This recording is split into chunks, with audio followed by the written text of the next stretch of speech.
po. At ang tanong ko po is, ano po ba ang palatandaan ng tamang rehiyon at kung may pagkakaiba po ba ang gamit niyong Biblia sa Biblia ng Katoliko? Salamat sa iyo, kapatid na Cynthia, sa pagdalo. Ang Biblia, nagkaroon ng, masasabi siguro nating interes ang nagsasali ng Biblia sa ating panahon. Ang punto ko ganito, ang Biblia ay isa. Yung tunay na Biblia, yung mga aklat na isinulat ng mga propeta, mga apostol. Yan sa pasimula ay masasabi nating puro na salita ng Diyos, So, pero mayroong mga taong masasama. At wag namang ikagalit ng kahit na sino, Merong hindi sumusunod sa sinasabi ng Diyos. Kasi nang isulat ang Biblia, iniutos din ng Diyos na huwag itong babaguhin, huwag itong dadagdagan, huwag itong babawasan. Nakasulat yan sa 22 ng Apokalipsis, 18 hanggang 20. Pakinggan mo. Aking sinasaksihan ang bawat taong nakikinig sa mga salita ng hula ng aklat na ito. Kung ang sino man ay magdagdag sa mga ito, ay daragdagan siya ng Diyos ng mga salot na nakasulat sa aklat na ito. At kung ang sino man ay mag-alis sa mga salita ng aklat ng hulang ito, ay aalisin ng Diyos ang kaniyang bahagi sa punong kahoy ng buhay at sa bayang banal na nangakasulat sa aklat na ito. Kailan sabi ng Panginoon, bawal alisin ang alinman, bawal naman dagdagan ng anuman. Dapat yung salita ng Diyos eksaktong manatiling ganon.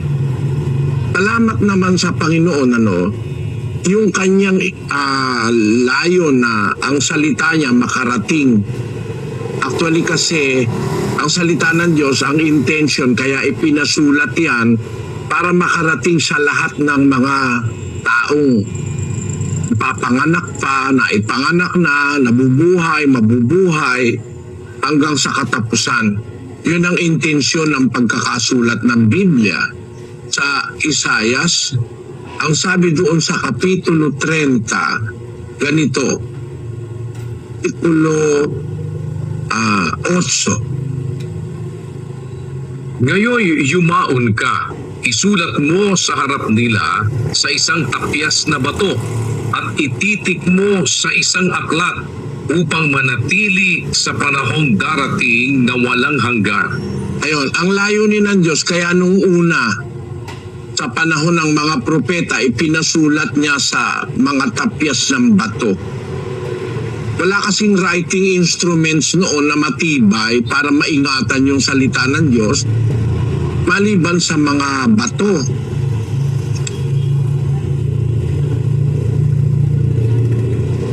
Kung matatandaan mo, kapatid, yung 10 utos nung araw, isinulat yon sa 2 tapyas na bato. Kung napanood mo yung 10 Commandments, Ang bato kasi ang pinakamatibay noon na nag-i-exist para ma-record ang salita ng Diyos. At ito'y napatunayan sa kasaysayan na nang mahukay ang tinatawag nating Sennacherib Prism at saka yung ano pa yung isa, yung Moabite Stone. Bagaman yung Moabite Stone, hindi yan Biblia, at saka yung Sennacherib Prism, hindi naman yan Biblia, pero yan nagpapatotoo na totoo ang nakasulat sa Biblia. Ayan yung Moabite Stone, yan ay ginawa mayroon ng date.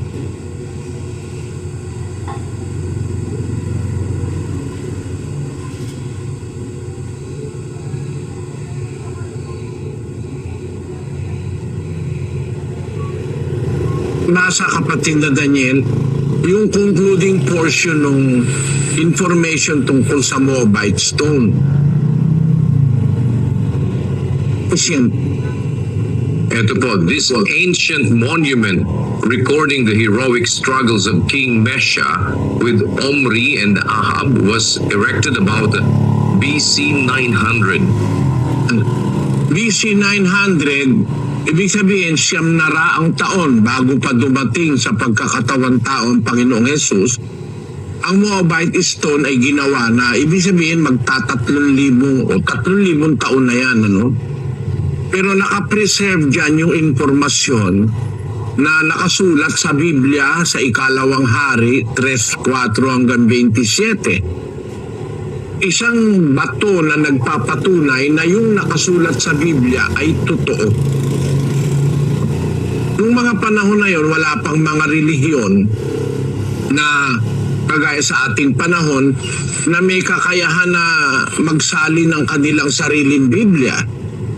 Kaya yung mga nakasulat sa mga ancient na mga writing instruments kagaya ng mga bato at kagaya ng tinatawag na papyrus, no? Yung naunang imbentong papel na naimbento bago pa dumating ang Panginoong Hesus sa pagkakatawan tao, yun ang mga naging pinagsulatan ng mga salita ng Diyos. Noong mga panahon na yun, wala pang printing press, wala pang mga iglesyang kagaya ngayon, wala pa saksi ni Jehovah, etc. Wala pa ang Katoliko noong panahon na yun. Kaya lang, nung magkaroon na ng mga relihiyon, nagsalin sila ng kanya-kanyang Biblia. Ang Katoliko merong sariling salin, dinesign nila ang kanilang salin according to what they believe. Kaya merong mga na-revise sa Biblia ng Katoliko, wala sa orihinal. Bakit ko sinasabing wala sa orihinal? Kasi yung mga kopya ng Biblia na kung tawagin ay manuscript, hindi buong-buong sumasang-ayon sa salin ng Katoliko. Gayon din yung manuscripts ng mga Bibliang sinauna na isinulat mga panahon pang malapit sa mga apostol, mga less than 2,000 years ago, napalitan ng magsalin ng saksi ni Jehovah. Ang inilagay nilang pangalan ng Diyos, Jehovah. Wala namang Jehovah dun sa mga orihinal na mga isinulat ng mga apostol at ng mga propeta, ng mga ebanghelista. Nakakatiyak tayo, kaya sa kanilang pagsasalin, inilagay nila ang pangalang Jehovah bilang pangalan ng Diyos para yung paniniwala nila ang maituro nila sa mga tao. Yun ang tinatawag siguro na alteration, no? Pagbabago ng mga taong hindi natatakot sa Diyos na para i-design yung salin ng Biblia sa kanilang paniniwala. Hindi sila natakot baguhin yung mga salitang nakasulat doon sa mga masasabi nating matatandang manuskrito. Ang isa sa matatandang manuskrito ng Biblia, ang kahulugan kapatid na Cynthia ng manuskrito, yan yung mga Biblia na isinulat ng kamay kasi wala pa noong printing press. Kaya tawag yung manuskrito. Galing doon sa salitang mano na kamay, no?